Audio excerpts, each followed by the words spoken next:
इससे पहले हाथ चला के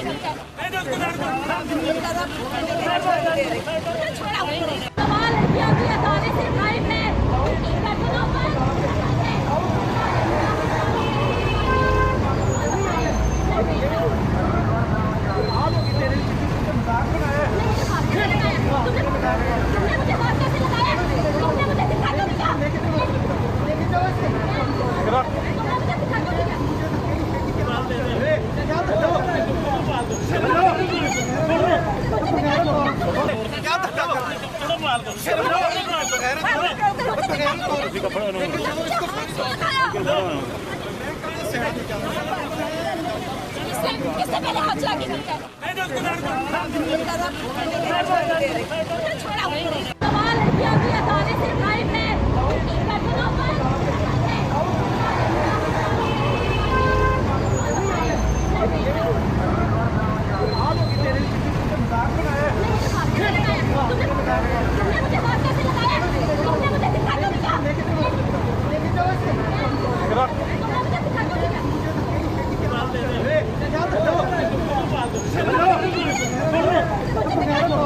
YouTube पर Google TV देखने के लिए youtube.com की सर्च बार में Google TV टाइप करें। Google TV के पेज पर सुर्ख रंग के सब्सक्रिप्शन वाले बटन पर क्लिक करना ना भूलिए। YouTube पर अपलोड होने वाली वीडियो से बाखबर रहने के लिए बेल आइकॉन पर क्लिक कीजिए। आपको हर नई आने वाली वीडियो के बारे में नोटिफिकेशन मौसूल हो जाएगा।